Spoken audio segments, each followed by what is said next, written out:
बिस्मिल्लाहिर्रहमानिर्रहीम। अजीज़ तलबा अस्सलामु अलैकुम। मैं professor Musharraf Mahmood CMM lecture से आपसे मुखातिब हूँ। उम्मीद है आप खुशोखुर्रम होंगे, रमज़ान पाक की बरकतें समेट रहे होंगे। अल्लाह ताला हम सबको रमज़ान पाक की बरकतें हासिल करने की तौफीक अता फरमाए, आमीन। अजीज़ तलबा, हमारा आज का मौज़ू साल दवम मुतालिया पाकिस्तान, बाब नंबर 8, कौमी यकजहती और खुशहाली। हमने इस चैप्टर को 2 लेक्चर्स में तकसीम किया था। पहले लेक्चर्स में हम देख चुके हैं कौमी यकजहती का तारुफ, कौमी यकजहती और सालमियत, कौमी यकजहती और सलामती सालमियत की अहमियत। आज इस सिलसिले का दूसरा और आखिरी लेक्चर है, जिसमें हम देखेंगे इस्लामी जमहूरी रियासत और कौमी यकजहती और सालमियत, और साथ ही देखेंगे पाकिस्तान में कौमी यकजहती के मसाइल। तो शुरू करते हैं सफ़ा नंबर 109 से, इस्लामी जमहूरी रियासत और कौमी यकजहती व सालमियत। अजीज तलबा, पहले लेक्चर में हमने तफसील से देखा कि कौमी यकजहती क्या होती है कि अफराद बाहम मुत्तहिद हो जाएं, इस तरह मुत्तहिद हो जाएं कि अपने इनफरादी मफादात को पसे पुष्ट डालकर कौमी मफादात की बात करें, यानी इज्तिमाई सोच अपना लें, इनफरादियत ख़त्म करके इज्तिमाई रंग में ढल जाएं। हम पंजाबी, सिंधी, बलोची, पख्तून ना रहें, बल्कि सिर्फ और सिर्फ पाकिस्तानी बन जाए। फिर हमने ये देखा कि वो कौन सी चीज़ें हैं जो कौमी यकजहती के लिए ज़रूरी होती हैं, कौमी यकजहती के लिए अहम होती हैं। उसमें 2 सबसे अहम बातें हैं, मज़हब इस्लाम और कौमी ज़बान उर्दू। इन 2 चीज़ों ने हम सबको एक लड़ी में परोया हुआ है, और ये बुनियादी वजूहात हैं कौमी यकजहती की। आज बात को आगे बढ़ाते हैं। इस्लामी जमहूरी रियासत और कौमी यकजहती व सालमियत। जब हम बात करते हैं इस्लामी जमहूरी रियासत की, तो हमारे सामने जो मिसाली रियासत का नमूना आता है वो यकीनन आलम इस्लाम की पहली रियासत, यानी नबी पाक मुस्तफ़ा सल्लल्लाहु अलैहि वसल्लम ने मक्का से मदीना हिजरत के बाद जो मदीना में पहली रियासत की बुनियाद रखी, तो रियासत मदीना मुसलमानों की पहली रियासत थी। इस रियासत की सबसे बड़ी और सबसे खूबसूरत खसूसियत क्या थी कि इस रियासत के सरबराह, इस रियासत के चीफ एग्जीक्यूटिव खुद नबी पाक मुस्तफ़ा सल्लल्लाहु अलैहि वसल्लम थे। लिहाजा जब हम मिसाली रियासत की बात करते हैं तो हमारे सामने रियासत मदीना का नमूना आता है। हमें उसी की तकलीद करनी होगी, उन्हीं असूलों को अपनाना होगा जो रियासत मदीना में अपनाई गई। एक और बड़ी अहम बात, रियासत मदीना नबी पाक ने बनाई, इस्लाम के नाम पे बनाई। रियासत मदीना के बाद 1400 साल के भी बाद इस्लाम के नाम पर जो रियासत बनी वो इस्लामी जमहूरिया पाकिस्तान है। यानी अगर इस्लाम के नाम पर या तो रियासत मदीना बनी थी या उसके बाद रियासत पाकिस्तान कायम हुई। लिहाजा हमने रियासत पाकिस्तान को चलाना है तो हमें रियासत मदीना के असूलों को ही अपनाना होगा, ताकि दुनिया के सामने हम एक मिसाली इस्लामी फराई रियासत का नक्शा पेश कर सकें। तो सबसे पहले देखते हैं रियासत मदीना की तश्कील। अभी आपको अर्ज की, ये पहली इस्लामी रियासत थी और इसकी बुनियाद किस चीज़ पे रखी गई कि इक़्तिदार आला का मालिक अल्लाह ताला होगा। रियासत का हुक्मरान नहीं होगा, अल्लाह ताला के बनाए हुए कवानीन यानी कुरान पाक के मुताबिक रियासत का निज़ाम चलाया जाएगा। इक़्तिदार आला, जिसको इंग्लिश में आप सोवरेनिटी कहते हैं, इक़्तिदार आला का मालिक सिर्फ अल्लाह ताला की ज़ात होगी। अल्लाह ताला की बताए हुए असूलों के अंदर रहकर रियासत के कवानीन बनाए जाएंगे और हुक्मरान हदूदुल्लाह के अंदर रहते हुए ही रियासत का इंतज़ाम चलाएंगे। यह एक बात आपको अर्ज कर दूं, इस्लामी जमहूरिया पाकिस्तान को जो मौजूदा आइन है 1973, उसमें भी करार दिया गया कि इक़्तिदार आला का मालिक सिर्फ अल्लाह ताला की ज़ात है, इंसान नहीं है। यानी पाकिस्तान में ऐसा कोई आइन, कोई कानून नहीं बनाया जा सकेगा जो कुरान पाक और सुन्नत नबी सल्लल्लाहु अलैहि वसल्लम के असूलों के मुताबिक हो। बल्कि अगर आपको लाइन कोड कर दूं, पाकिस्तान का 1973 का आइन शुरू होता है, उसमें बताया गया शुरू में, the sovereignty will be vested for for the Almighty Allah, and the public representatives will utilize those parts live within the orbit as prescribed by the Quran and Sunnah. यानी इक़्तिदार आला का मालिक अल्लाह ताला की ज़ात होगी और आवाम के मुंतखब नुमाइंदे अल्लाह ताला की दी हुई हदूद के अंदर रहते हुए इख्तियारात का इस्तेमाल करेंगे। तो ये आपके ज़हन में हो, इस्लाम में इक़्तिदार आला अल्लाह ताला का होता है। तो रियासत मदीना में भी अल्लाह ताला की हाकमियत पर मुबनी इस्लामी फलाही रियासत बनाई गई। वो रियासत इस्लामी भी थी, यानी रियासत का मजहब इस्लाम था, लेकिन साथ साथ वो फलाही वेलफेयर रियासत भी थी जिसमें आवाम के हकूक दिए गए थे, आवाम के हकूक का तहफ़्फ़ुज़ किया गया था, आवाम के हकूक का ख्याल रखा गया था। इस्लामी रियासत जिम्मेदार थी कि आवाम के बुनियादी हकूक पूरे किए जाएं, आवाम की बुनियादी ज़रूरियात पूरी की जाएं, इसकी जिम्मेदारी ली थी इस्लामी रियासत। जहाँ रियासत आवाम की बुनियादी ज़रूरियात और आवाम के हकूक की जिम्मेदारी लेती है उसको फलाही रियासत कहते हैं। यकीनन रियासत मदीना हर लिहाज से इस्लामी फलाही रियासत थी जो तमाम दुनिया के लिए मिसाल है, सिर्फ मुसलमानों के लिए नहीं, किसी भी मुल्क में जो अच्छी गवर्नमेंट बनाना चाहते हैं, चलाना चाहते हैं, तो उनके लिए सबसे उम्दा मिसाल रियासत मदीना ही। ये दुनिया की पहली रियासत थी। इससे पहले कोई ज़हन में रखें, इससे पहले रियासतें यकीनन थी, लेकिन वो वेलफेयर स्टेट्स नहीं थी, वो फलाही रियासतें नहीं थी, उनमें आवाम के हकूक का ख्याल नहीं रखा जाता। वो पहली रियासत जिसने आवाम को बुनियादी हकूक लिए, आवाम की जिम्मेदारी को रियासत ने, हुकूमत ने कबूल किया, यकीनन वो पहली रियासत रियासत मदीना ही थी। इसके रहनुमा असूल बनाए गए, हमें चाहिए कि उन्हीं रहनुमा असूलों पे अमल करें। वो रहनुमा असूल क्या थे? इक़्तिदार आला का मालिक अल्लाह ताला की ज़ात होगी, इस्लामी असूलों के मुताबिक हुकूमत बनाई जाएगी जो जमहूरियत के असूलों पे होगी, जो मसावात के असूलों पे होगी, जिसमें गैर मुस्लिम को भी यकसा हकूक दिए जाएंगे और जिसमें आवाम के जानो माल के साथ साथ आवाम की बुनियादी हकूक और बुनियादी ज़रूरियात की जिम्मेदारी रियासत पर आयद होगी। ये वो रहनुमा असूल थे जो रियासत मदीना में अपनाए गए। इन्हीं को सामने रखकर आज भी दुनिया के किसी भी खित्ते में कहीं भी वैसे ही फलाही रियासत तश्कील दी जा सकती। तो जिस तरह ये तो तारुफ था रियासत मदीना की तश्कील का।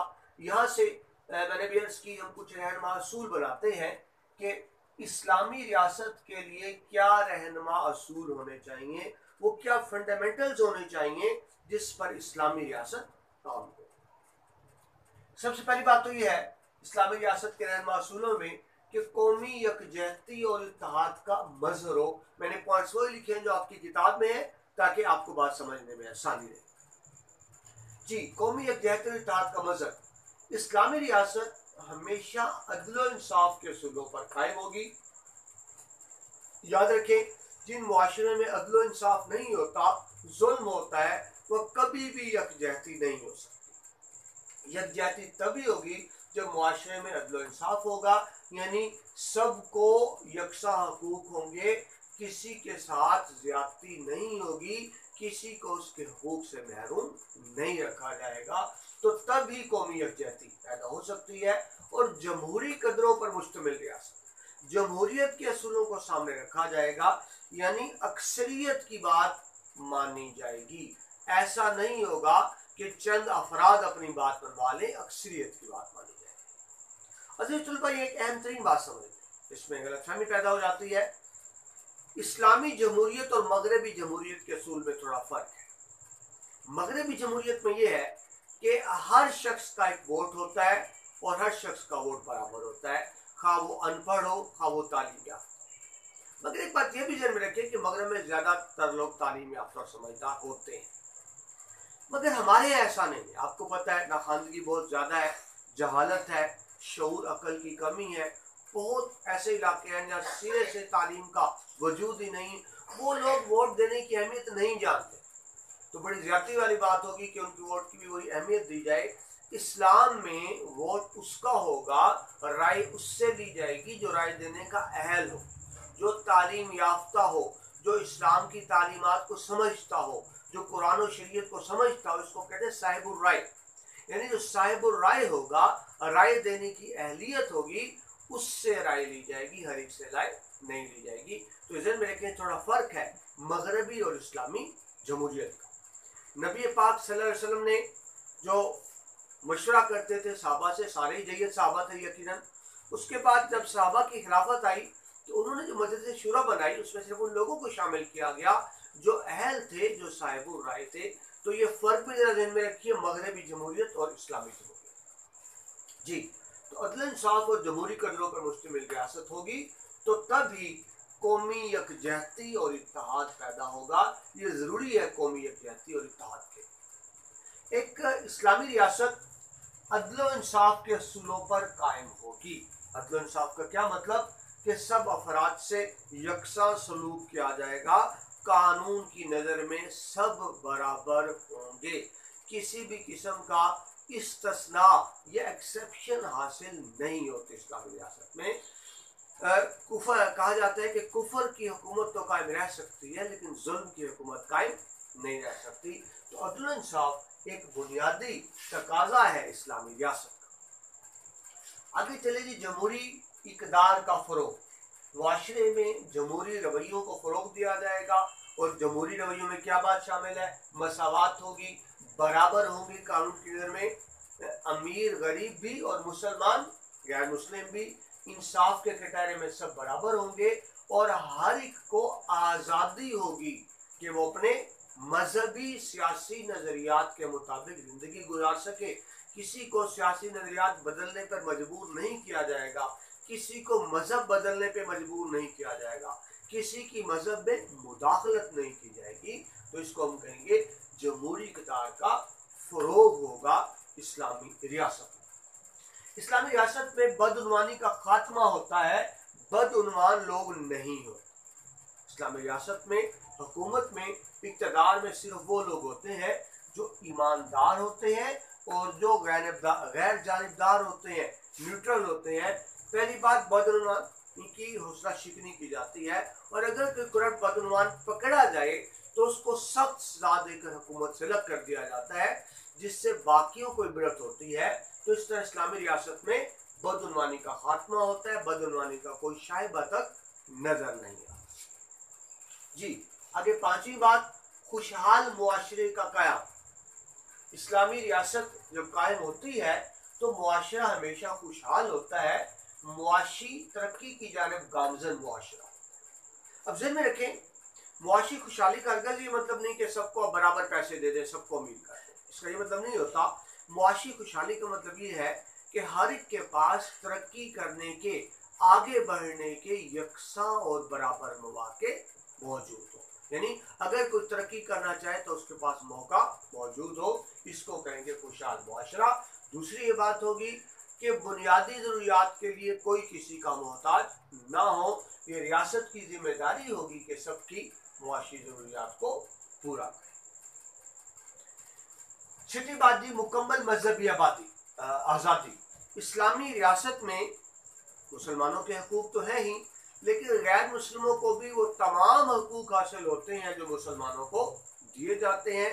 गैर मुस्लिमों को मजहब बदलने पर मजबूर नहीं किया जा सकता, उनको मुकम्मल मजहबी आज़ादी होती है कि अपने मजहब के मुताबिक, अपनी इक़्तिदार के मुताबिक, अपने रस्म व रिवाज के मुताबिक ज़िंदगी गुजार सके। मुकम्मल तहफ़्फ़ुज़ दिया जाता है इस्लामी रियासत में अक़लियतों को। अगर पाकिस्तान की मिसाल आप सामने रखें तो आप जानते हैं हमारे झंडे में 1/4 जो सफ़ेद हिस्सा है वो अक़लियतों की नुमाइंदगी करता है। इस बात का इजहार है कि इस्लाम में अक़लियतों को आज़ादी और मुकम्मल हकूक़ हासिल है। जी, इस्तेहसाल का खात्मा। इस्लामी मुआशरे में इस्तेहसाल नहीं होता। इस्तेहसाल कहते हैं किसी को उसके हक से महरूम कर देना, किसी से उसका जायज़ हक छीन लेना। इस्लामी मुआशरे में ऐसा नहीं होता, किसी का इस्तेहसाल नहीं होता। सब अफराद को अपने हकूक़ हासिल होते हैं और कोई शख्स किसी के हकूक़ छीनने की कोशिश नहीं करता। इस्लामी मुआशरे में ज़िम्मेदार हुकूमत का क़याम होता है, यानी ऐसी हुकूमत होती है जो यकीनन सबसे पहले तो अल्लाह ताला को जवाबदेह है, लेकिन अल्लाह ताला के बाद वो आवाम को भी जवाबदेह होती है, यानी रिस्पॉन्सिबल होती है वो आवाम के सामने। आवाम चाहे कोई बात पूछ सकते हैं, कोई सवाल पूछ सकते हैं, हुकूमत पाबंद है उसका जवाब देने की, आवाम की तसल्ली कराने की। हज़रत उमर फारूक रज़ियल्लाहु अन्हु की मिसालें, आपके बेशुमार मिसालें सामने, कि आप जानते हैं मशहूर मिसाल कि आपने एक दफ़ा एक सूट पहना तो वो उस पर 2 चादरों का कपड़ा लगा हुआ था, तो एक बद्दू ने खड़े होकर सवाल किया, उमर फारूक आपने खजाने में खयानत की, सबको एक एक चादर मिली, आपने 2 चादरें कैसे दी? आपने खुतबा रोक दिया और कहा कि मेरा बेटा इसकी वजाहत करेगा। बेटे ने वजाहत की कि एक चादर मेरी थी जो अपने वालिद को तोहफतन पेश कर दी। तो इस तरह इस्लामी रियासत में हुकूमत आवाम को जवाबदेह होती। जी, नवा एहतसाब का असूल, अकाउंटेबिलिटी। इस्लाम में बड़ी सख्त अकाउंटेबिलिटी होती है, एहतसाब होता है, कड़ा एहतसाब होता है, हुकूमत के अफराद का भी और आवाम का भी। कोई कानून से मुबर्रा नहीं होता, कोई कानून से ऊपर नहीं होता, किसी को कानून तोड़ने की इजाजत नहीं दी जाती इस्लामी रियासत में। नतीजा क्या होता है कि हुकूमत ठीक ठीक इंसाफ के असूलों पर चल रही है। 10वीं बात देखिए जी, हुकूमत और अवाम में राब्ता। इस्लामी रियासत में हुक्मरान आइसोलेटेड नहीं होते, अलग होकर नहीं रहते। हमारे यहाँ तो आप देखिए मसला है, आप मिल नहीं सकते जाके सदर वज़ीर आज़म, गवर्नर वज़ीर आला को, बल्कि किसी वजीर मुशीर को भी। मगर इस्लामी रियासत में ऐसा नहीं होता। हुकूमत के हुक्काम के दरवाजे आवाम के लिए खुले होते हैं, वो जब चाहे जाकर पूछ सकते हैं, अपना मुतालबा पेश कर सकते हैं और हुकूमत पाबंद है उनके जायज़ मुतालबात को तस्लीम कर। जी, 11वां अहलियत का असूल, मेरिट। इस्लामी रियासत में मेरिट पर काम किया जाता है, यानी ओहदा उसको दिया जाता है जो उसका हकदार होता है। नाअहल को ओहदा नहीं दिया जाता, हकदार को उसके ओहदे से महरूम नहीं रखा जाता। अहलियत और मेरिट का खास ख्याल रखा जाता है इस्लामी रियासत में। इस्लामी रियासत तरक्की पसंदी के असूलों पर, तरक्की के रूपरवर असूलों पर अमल करती है, यानी मुसलसल आवाम की मुआशरे की खुशहाली के लिए कोशिश करती रहती है। इस्लामी रियासत स्टैटिक नहीं होती है, जगह पर रुक नहीं जाती। रियासत की जिम्मेदारी है कि मुसलसल ऐसे इक़दाम करे कि जिससे आवाम खुशहाल हो, आवाम का मेयार जिंदगी बेहतर हो। तरक्की पसंदी की जानिब हमेशा इस्लामी रियासत गामजन रहे। जी, 13वां और आखिरी, गैर मुस्लिमों के हकूक की हिफाजत। ये इस्लामी रियासत की जिम्मेदारी है कि वो गैर मुस्लिमों को यकसा शहरी हकूक दे, उनके जानो माल की हिफाजत करे, उनके हकूक का ख्याल रखे, और जहाँ जहाँ उनसे ज्यादती हो रही हो गैर मुस्लिमों से, तो इस्लामी रियासत अपना किरदार अदा करती है और गैर मुस्लिमों को उनके हकूक दिलाती है। अजीज तुल्बा, आपने उर्दू के पहले चैप्टर मुनाकब उमर बिन अब्दुल अजीज रहमतुल्लाह अलैह में इस चीज़ को बड़ी तफसील से देखा कि इस्लामी रियासत में गैर मुस्लिमों को किस तरह हकूक हासिल होते हैं। आपने उर्दू के पहले सबक में जो चीज़ें पढ़ी थी, आप उसका हवाला भी यहाँ पर दे सकते। जी, ये तो ये बात हुई कि इस्लामी रियासत के रहनुमा असूल क्या है, यानी इस्लामी रियासत किन रहनुमा असूलों पर काम करेगी। अब इस सबक के आखिरी उन्वान की तरफ बढ़ते हैं, पाकिस्तान में कौमी यकजहती के मसाइल। अजीज तुल्बा, अगरचे अल्हम्दुलिल्लाह पाकिस्तान ये कौम है, लेकिन फिर भी कुछ मसाइल का हमें सामना है। हमारी यकजहती और सालमियत को कुछ खतरात दरपेश हैं, कुछ चैलेंजेस दरपेश हैं। हम देखते हैं हमारी कौमी सालमियत को किन मसाइल का सामना है। जाहिर है जब हम ये जानेंगे कि हमारी कौमी सालमियत को किन मसाइल का सामना है, तो फिर हम उन मसाइल के हल के लिए कोशिश भी करेंगे। तो अब हम देखते हैं कि जब हम इस्लामी जमहूरिया पाकिस्तान की बात करते हैं खास तौर पर, तो कौमी यकजहती के किन मसाइल का हमें सामना है जिन पर काबू पाना जरूरी है। इन मसाइल पर काबू पाए बगैर पाकिस्तान तरक्की याफ्ता ममालिक की सफ में शामिल नहीं हो सकता। तो आइए देखते हैं वो क्या मसाइल है। सबसे पहले हमें खानदगी में इजाफा करना होगा। बदकिस्मती से हमारे यहाँ शरअ खानदगी कम है, इल्म की कदर कम है। और बड़ी अजीब बात है, बड़ी मायूसकुन बात है, हमारे मुल्क में इल्म की बजाय दौलत की कदर ज्यादा है। और इसको हम कहते हैं मादियत परस्त मुआशरा। इज्जत उसकी नहीं है जिसके पास इल्म है, इज्जत उसकी है जिसके पास दौलत है। लिहाजा हर शख्स फिर दौलत कमाने में लगा हुआ है। हम एक ऐसे मुआशरे में रहते हैं बेटा, जब किताबें नीचे फुटपाथ पर बिकती हैं और जूते शीशों के खूबसूरत शोकेस में बिकते हैं। तो हमें एक मसाइल में बुनियादी मसला खानदगी है। हमें खानदगी में इजाफा करना होगा, तालीम की शरह को बढ़ाना होगा। तालीम की शरह बढ़ाए बगैर हम तरक्की नहीं कर सकते। कौमी यकजहती और सालमियत के बड़े मसाइल हैं, क्योंकि अनपढ़ बंदे को शऊर नहीं होता, वो कौमी यकजहती में उस तरह से अपना किरदार अदा नहीं कर सकता। नंबर 2, इलाकों की मसावी तरक्की। अजीज भाई, बहुत बड़ा मसला है हमारे यहाँ। पंजाब बड़ा सूबा है, पंजाब की आबादी भी ज्यादा है, तो जाहिर है पंजाब के अखराजात भी ज्यादा है, पंजाब की आमदनी भी ज्यादा है। लेकिन छोटे सूबे में महरूमी का एहसास आ जाता है कि ज्यादा बजट पंजाब ले जाता है, छोटे इलाकों को नहीं मिलता। बड़ी नफसाती सी बात, क्योंकि पंजाब बड़ा सूबा तो जाहिर है उसका बजट भी ज्यादा होगा, छोटे सूबों का बजट कम होगा। लेकिन ये हकीकत है कि इस वजह से जो हमारे बाकी सूबे हैं, खास तौर पर बलोचिस्तान, खैबर पख्तूनख्वा के पसमानदा इलाके हैं, उनमें एहसास महरूमी है कि पंजाब हम पर हुकूमत कर रहा है और मुल्क का खजाना पंजाब ही खा रहा है। इसका बेहतरीन हल ये है, पंजाब क्योंकि बहुत बड़ा सूबा है, इसके 3-4 हिस्से कर दिए जाए, यानी पंजाब को 3-4 सूबों में तकसीम कर दिया जाए। उससे क्या होगा, जो एक बहुत ज्यादा फर्क है बड़े सूबों और छोटे सूबों का, वो फर्क खत्म हो जाएगा। इससे छोटे इलाकों में एहसास महरूमी नहीं रहेगा। और ये कोई बुरी बात नहीं है। पाकिस्तान के बहुत बड़े बड़े सूबे हैं, हिंदुस्तान में आप देखिए उनके 26 सूबे हैं।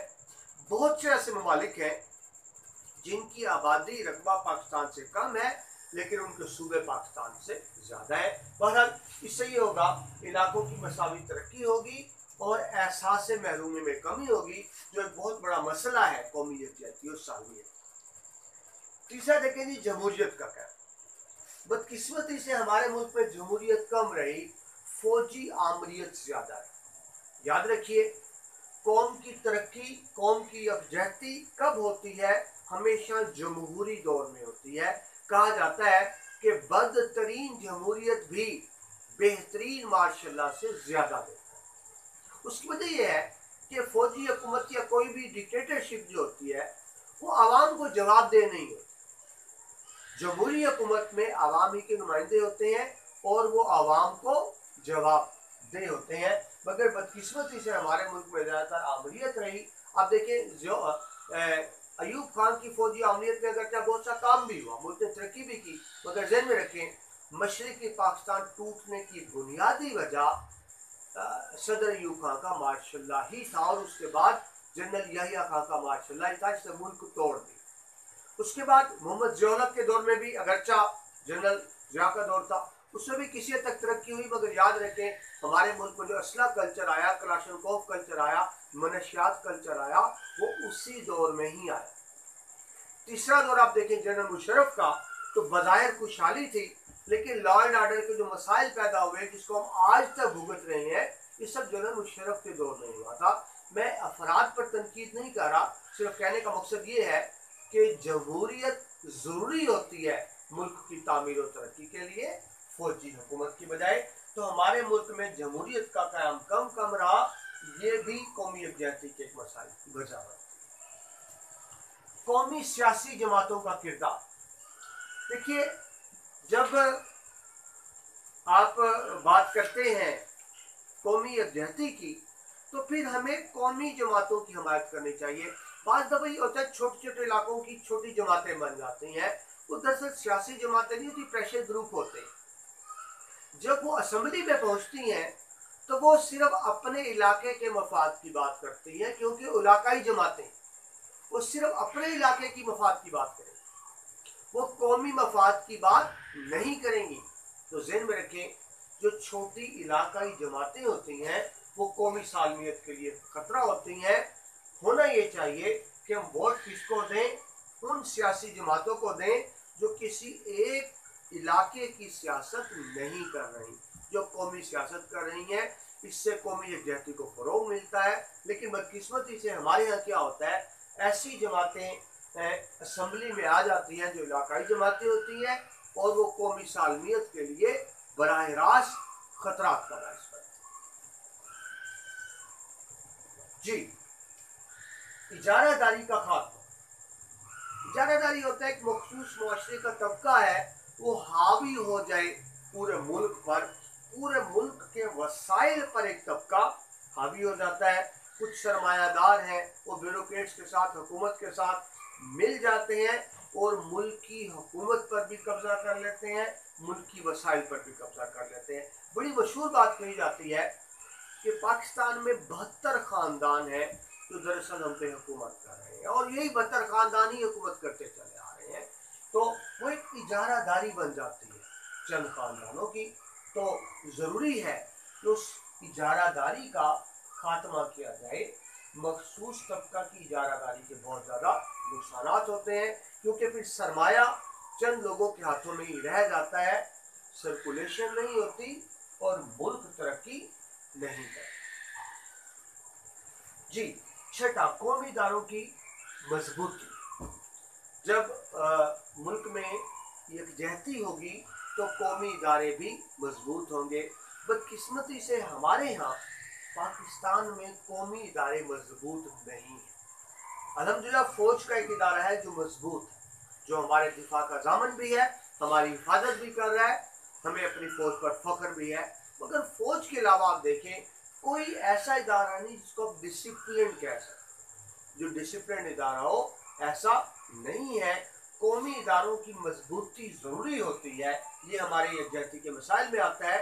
यानी हमारे यहाँ कौमी इदारे उस तरह मजबूत नहीं है जिस तरह से होना चाहिए। इस्लाहात का निफाज, जिसको आप रिफॉर्म्स कहते हैं, होनी चाहिए थी। ज़रूरी रिफॉर्म्स होती, सनती रिफॉर्म्स होती। पाकिस्तान में हुई रिफॉर्म्स लेकिन बराए नाम ना होने के बराबर हुई। हमारे पड़ोसी मुल्क भारत ने आज़ाद होते ही बेहतरीन ज़रूरी रिफॉर्म्स की, जागीरदारी निज़ाम को ख़त्म कर दिया, बड़ी बड़ी जागीरें छीन ली और मुस्तहिकों में तकसीम कर दी, गरीब लोगों में तकसीम कर दी। हमारे यहाँ उस तरह इस्लाहात नहीं हो सकी। हमारे यहाँ जागीरदारी निज़ाम की नहुसत छाई हुई है जो इंडस्ट्रियल सरमायादार तबका के साथ मिलकर मुल्की वसाइल पर कब्जा किए हुए हैं और मुल्क का फूल चूस रहे हैं। होना ये चाहिए कि अगर इस्लाहात होती तो किसी हद तक वो खात्मा हो सकता था जागीरदार निज़ाम का, बड़ी बड़ी जागीरों का। हमें चाहिए कि इस्लामी तालीमात को फ़रोग़ दें, मिसाली इस्लामी मुआशरे का क़याम में बनाएं। क्योंकि जब आप इस्लामी तालीमात की बात करेंगे, इस्लाम के फ़रोग़ की बात करेंगे तो उससे यकजहती खुद ब खुद पैदा होगी, उससे यकजहती के मसाइल खुद ब खुद हल होंगे। लेकिन बदकिस्मती, मैंने आपको पहला पॉइंट अर्ज़ किया, खानदगी में कमी। जब खानदगी में कमी होती है तो फिर लोग इस्लाम की बुनियादी तालीमात को नहीं समझ सकते। वो जो दहशतगर्द अनासर हैं, वो याद रखें, वो मुसलमानों को इस्लाम के नाम पर ही इस्तेमाल करते हैं मुल्क में दहशतगर्दी के लिए। बुनियादी वजह यह है कि उनको पता नहीं होता था कि इस्लाम तो अमन का दर्स है। इस्लाम तो कहता है कि जिसने एक इंसान को कत्ल किया गोया उसने पूरी इंसानियत का कत्ल किया। अजीज तलबा, ज़हन में रखें, मैंने लफ्ज़ मुसलमान नहीं बोला, लफ्ज़ इंसान बोला है। एक इंसान का कत्ल पूरी इंसानियत का कत्ल। तो ये किस तरह का इस्लाम है जो दहशतगर्दी की बात करता है, जो बम धमाकों की बात करता है? यकीनन वो इस्लाम नहीं है। ज़रूरत है इस्लामी तालीमात को आम किया जाए, अमन की तालीमात को आम किया जाए और तालीम को आम किया जाए। यकसा हकूक़ की फराहमी। मुआशरे में जब अफराद को यकसा हकूक़ हासिल होंगे, यानी सबको बुनियादी हकूक़ हासिल होंगे, किसी को उसके हक से महरूम नहीं रखा जाएगा, तो कौमी यकजहती पैदा होगी। जब अफराद महरूमी का शिकार होंगे, एहसास महरूमी का शिकार होंगे, तो यकीनन कौमी यकजहती को मसाइल पैदा होंगे। आखिरी नुक्ता जो आपकी किताब में दिया गया है, बैनुल सूबाई शादियाँ, ये एक बड़ी अहम वजह बन जाती है। हौसला अफजाई की जाए अगर बैनुल सूबाई शादियों की, यानी एक सूबे के लोग दूसरे सूबों में शादियां करें, तो इससे क्या होगा, वो बिरादरी ताल्लुक ख़ानदान वसी होगा, गलत फहमियाँ दूर होंगी, प्यार मोहब्बत पैदा होगा। इसकी बेहतरीन मिसाल, बल्कि हम मुसलमानों के लिए बेहतरीन मिसाल किसकी है, उसवे हुस्ना नबी पाक सल्लल्लाहु अलैहि वसल्लम की मिसाल हमारे सामने है। आपने जो शादियाँ की ज़्यादा तादाद में, तो उसकी बुनियादी वजह यही थी कि आपने मुख्तलिफ कबाइल में शादियाँ की, ख़ास तौर पर उन कबाइल में शादियाँ की जो मुसलमानों के दुश्मन थे। रिजल्ट क्या हुआ, उस शादी के बाद वो दुश्मनी प्यार और मोहब्बत में बदल गई। यानी आपने अजवाज, कसरत अजवाज से अरब में एक बाहमी प्यार मोहब्बत की फिजा को कायम किया। हम भी अगर बैनुल सूबाई शादियों को फ़रोग दें, तो इससे कौमी यकजहती और सालमियत को बहुत ज़्यादा तक़वियत मिल सकती है। तो ये हमारा आज का लेक्चर मुकम्मल हुआ, चैप्टर 8 भी मुकम्मल हुआ। आज हमने देखा कि इस्लामी जमहूरी रियासत, कौमी यकजहती और सालमियत क्या होती है, पाकिस्तान में कौमी यकजहती के क्या मसाइल हैं, हमें क्या मसाइल दरपेश हैं जिन पर काबू पाकर हम कौमी यकजहती और सालमियत को मज़ीद फ़रोग़ दे सकते हैं। आइए तलबा बहस करें कि हम अपने तौर पर, ज़ाती तौर पर भी कौमी यकजहती और सालमियत के लिए अपना अपना किरदार अदा करते रहेंगे, क्योंकि अफराद ही कौम का नाम है बेटा, कौम कोई और नहीं, कौम मैं और आप है। अगर हम अपने आप को दुरुस्त कर लें तो यकीनन कौम तरक्की कर सकती है। अल्लाह ताला मेरे मुल्क को दिन दुगनी रात चौगनी तरक्की नसीब फरमाए, ताकि हमारा मुल्क भी तरक्की याफ्ता ममालिक में शामिल हो। उसके लिए हमें कौमी यकजहती और सालमियत के असूलों पर अमल करना। इसके साथ ही प्रोफेसर मुशर्रफ को इजाज़त दीजिए। अगले लेक्चर में आपसे दोबारा मुलाकात होती है। अल्लाह।